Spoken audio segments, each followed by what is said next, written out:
So, I'm going to talk about someone I probably have never spoken about in any of my videos, or maybe in passing, but I can't remember. But I know that for some weird reason I haven't, but his name has popped up. And the person I'm talking about is Andrew Parker Bowles, because he has appeared again in the royal coverage this week. And the circumstances are a bit extraordinary, and I think they need to be looked at. So, APB, as he is known in royal circles, he was the Queen Consort's first husband. And he apparently, according to reports, attended the memorial service for Ian Balding. And Ian Balding was the late Queen Elizabeth's former racehorse trainer. And he went to this guy's memorial on Sunday. And he attended not as a personal friend, which he might have been, but as the representative of Princess Anne. And I'm thinking, can they get non-royal members of the family to represent them? Although we can argue he's royal adjacent, but the reason this has caught attention is because this is the second time in 2 months that Andrew Parker Bowles has stood in for Princess Anne at a formal event. I did not know that. He previously represented her at Field Marshal Lord Guthrie's memorial service at the Guards Chapel. Now, Andrew Parker Bowles is 86 years old. He is the Queen Consort's first husband, and he was also Princess Anne's former boyfriend.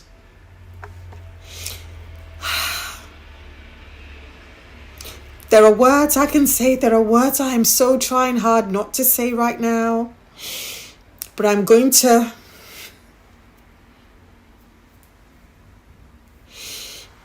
So apparently he was invited to the King and the Queen Consort's wedding, and he was also invited to the coronation in 2023.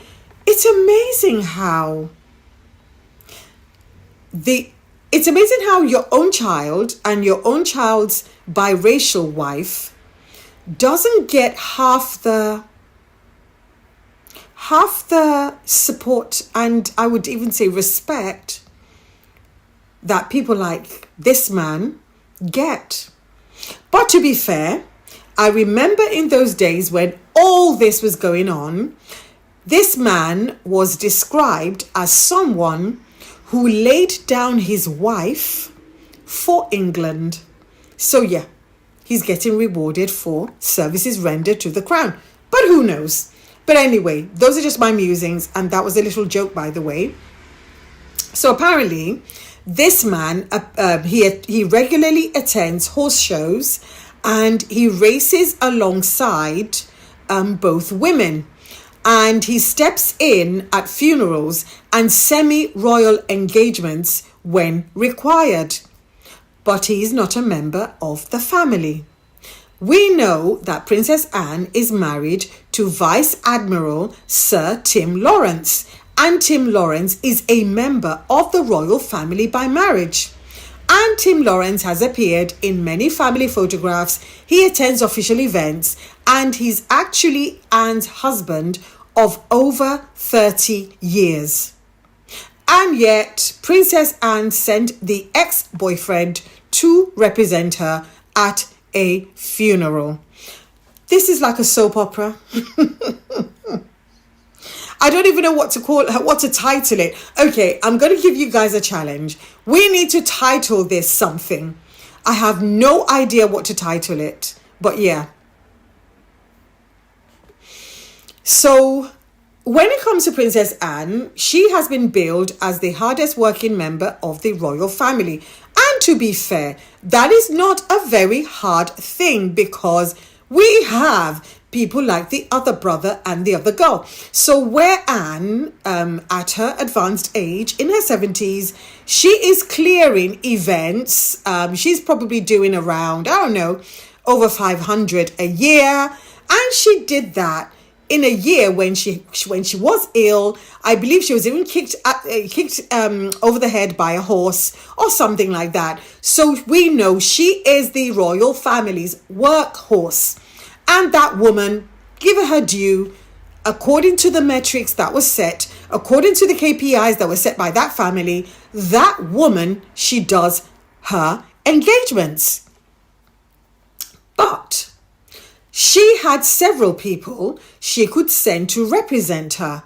She could have sent her husband. She could have asked her son, Peter. She could have asked her daughter, Zara.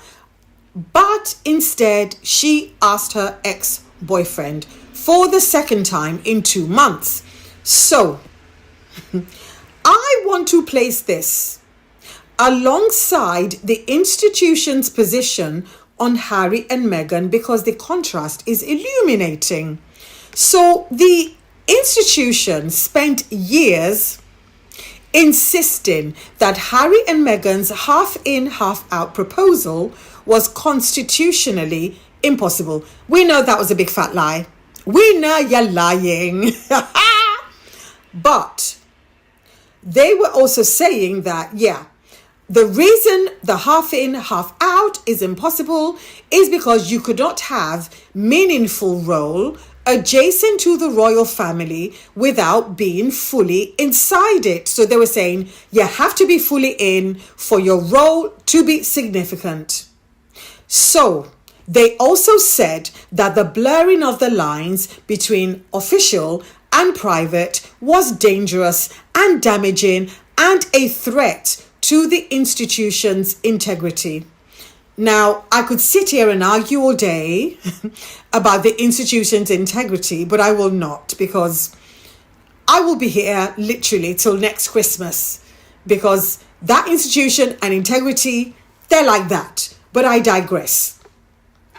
So, the thing they told Harry and Meghan was impossible to do is essentially being done by Andrew Parker Bowles. Because he, you can argue, has been half in and half out of the institution for approximately 50 years. Yes. So think about it. He had a standing invitation to the coronation. He deputizes for the Princess Royale. He is described as one of Queen Camilla's chief confidants. Honestly, I just find this hilarious. And he attends the same horse shows and races as 2 senior members of the royal family with such regularity that it would be difficult to separate his presence from that of an official royal associate. So essentially, he was half in. But he wasn't a member of the royal family, but he was half in. And yet, nobody is writing columns about it threatening the integrity of the monarchy. Same thing, the Queen Consort's son. Now, I like her son, as in his personality on TV, because he's a food critic, and I feel he does his job very well, and he seems, in my opinion, very knowledgeable. He's had a past. A dodgy past, as you know, someone who has done dodgy things, and I believe he may even have received a police caution or something. Again, I don't know. I'm trying to remember. Again, these things just pop into my head. And also, Camilla's son was actually given permission to write about the royal family in terms of food, in terms of recipes. I believe a paper even said he may even have been given access to royal archives when it came to recipes, etc., etc. So he wrote the book, I believe, for Fortnum and Mason, and he does a lot with Fortnum and Mason. So the father and the son from the first marriage, they have a lot more sway and a lot more, I would even say, authority than Harry and Meghan. This is unbelievable. It's a shame. It's a big shame. But anyway, I think the real untold story of the British monarchy as it stands right now, it's not Harry and Meghan and the tiara. I think it's the decades-long arrangement between the king, the Queen Consort, Anne, and Andrew Parker Bowles. Because this arrangement is what has shaped the institution from within in ways that has done far more structural damage than anything Harry and Meghan ever did. Because we know that the king's affair with his consort while she was married to Andrew Parker Bowles contributed directly to the breakdown of his marriage to Diana. And it produced one of the most significant constitutional crises that the modern monarchy ever faced.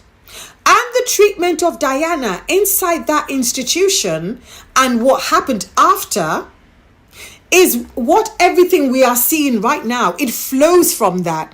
Because of one, of a man having an affair with one woman, you've got their mother divorced. We have two sons reeling from her untimely demise, which wouldn't have happened if she was allowed to stay in her husband's house as she wanted. We also have from that a situation where we have two estranged brothers, and we have the organ grinder in the background, the puppeteer, the master planner, pulling strings. And then we now have her first husband carrying out official royal duties. We also know from everything that, and according to Tina Brown, by the way, Tina Brown wrote that Andrew Parker Bowles was the love of Camilla's life, that she loved the king, but she never stopped loving Andrew Parker Bowles. So for the last 50 years, Diana was right. So there were three people in one marriage and three people in another marriage. Unbelievable. But anyway, this is, when I saw this, I just thought, hang on, this is interesting. Yeah, let me know what you think in the comments, please. Because, there are things I could have said, but I don't want to say more than I already have. But anyway, my name's Elizabeth. I'm the author of The Luxpreneur. And for more insights like these, please like, share, comment. And don't forget to hit the subscribe button, please. And make sure you subscribe to Elizabeth Solaru 4970. And to support my work, you can buy me a coffee at buymeacoffee.com/Elizabeth Solaru, or you can get a copy of my book, The Luxpreneur, from Amazon, Waterstones, or Barnes and Noble. The royal arrangement. No one questions. Andrew Parker Bowles and the monarchy's selective outrage. Andrew Parker Bowles, APB as he is known in royal circles, represented Princess Anne at the memorial service for Ian Balding, the Queen's former racehorse trainer, this past Sunday, marking the second time in 2 months that this particular 86-year-old man, Queen Camilla's first husband and Princess Anne's former boyfriend, has stood in formally for a Princess Royal at a semi-official event, having previously deputised for her at Field Marshal Lord Guthrie's memorial at the Guards' Chapel.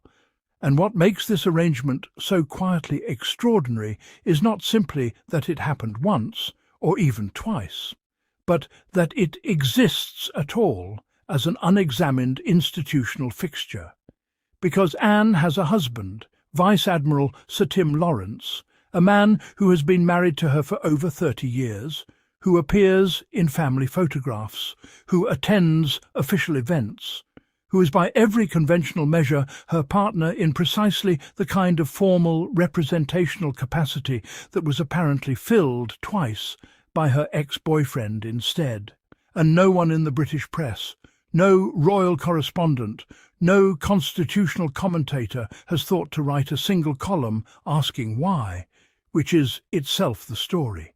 Because this is the same institution that spent years insisting Harry and Meghan's half-in half-out proposal was constitutionally unworkable, dangerous, a threat to the monarchy's integrity, while Andrew Parker Bowles has occupied exactly that liminal position.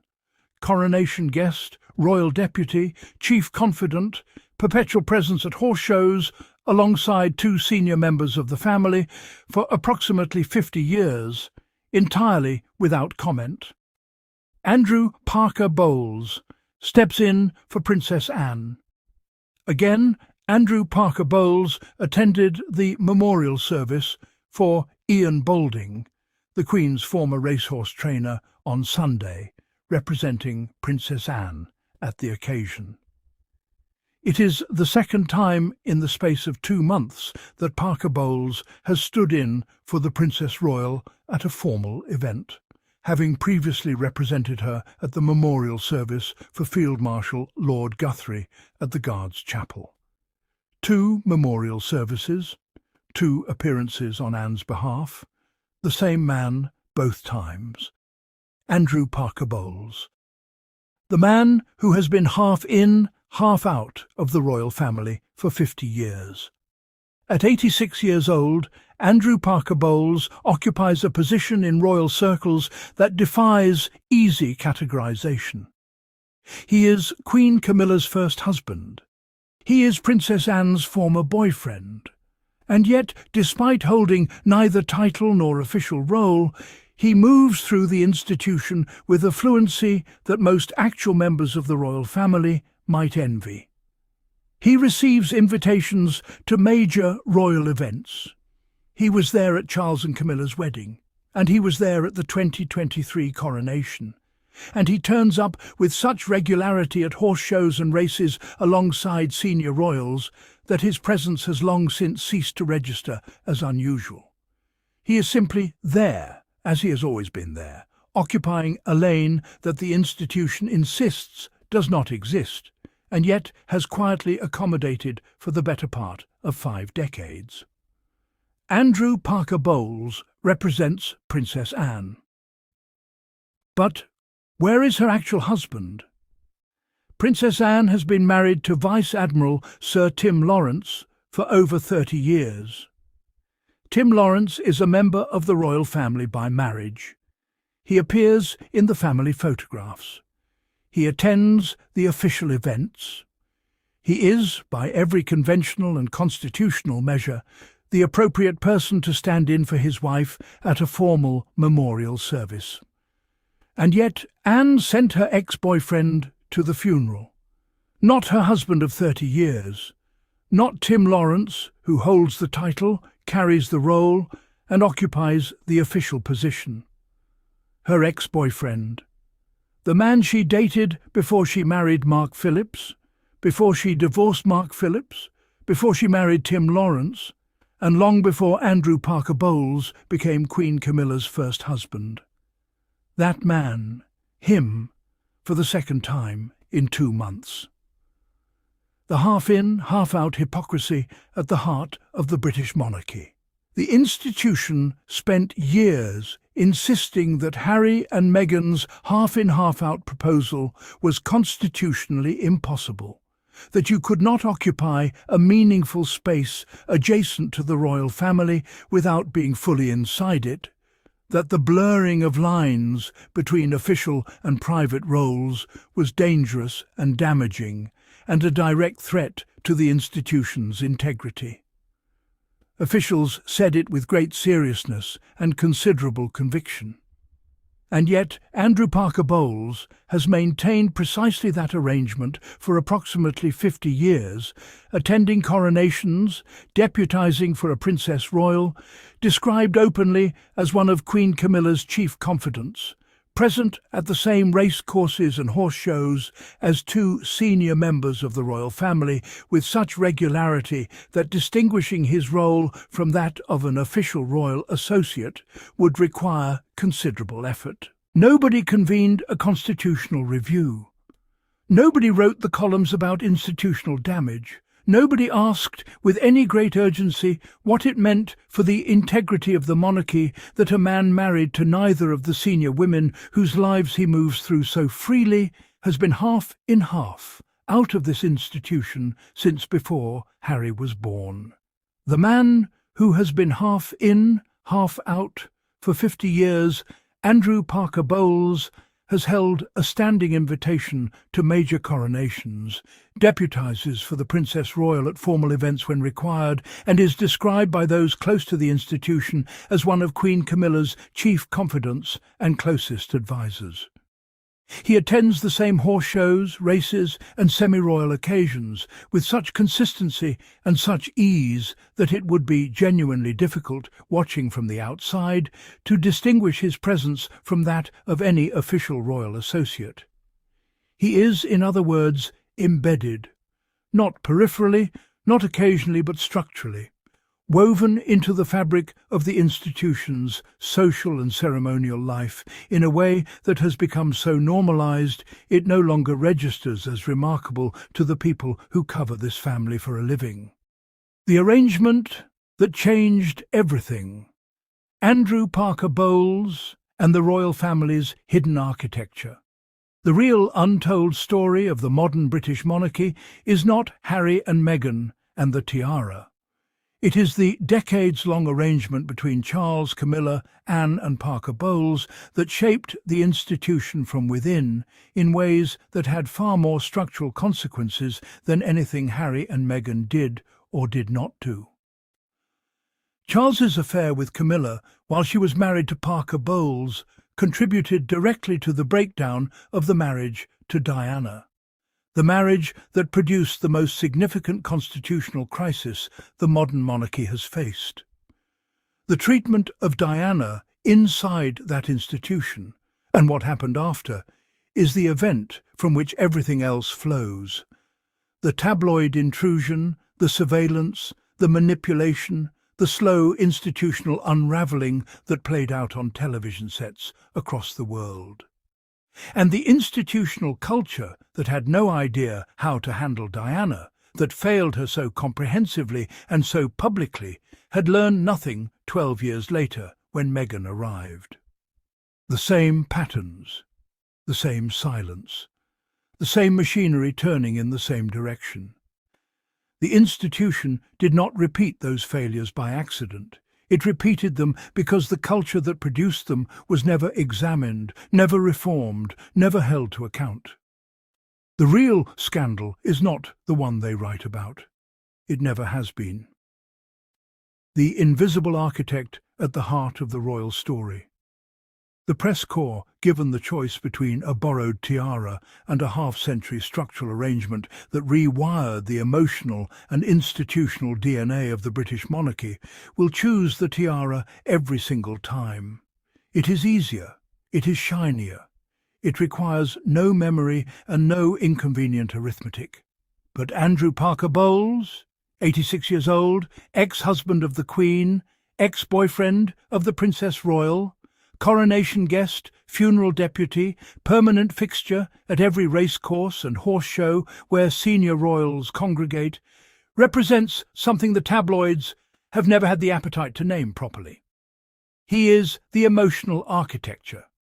The affair between Charles and Camilla while she was married to Parker Bowles did not merely cause a scandal. It produced the conditions for Diana, for the constitutional crisis that followed, for the institutional culture that had no more idea how to absorb Meghan than it had ever known how to protect Diana. Everything flows from that arrangement. And yet the same institution that spent years insisting Harry and Meghan's half-in, half-out proposal was constitutionally untenable, a blurring of lines too dangerous to permit, has never once applied that standard to the man who's been half in and half out since approximately 1970. The selective enforcement is not an oversight, it is a choice. And that choice reveals more about how the institution manages its image and its integrity, or fails to, than any number of columns about borrowed jewellery ever could.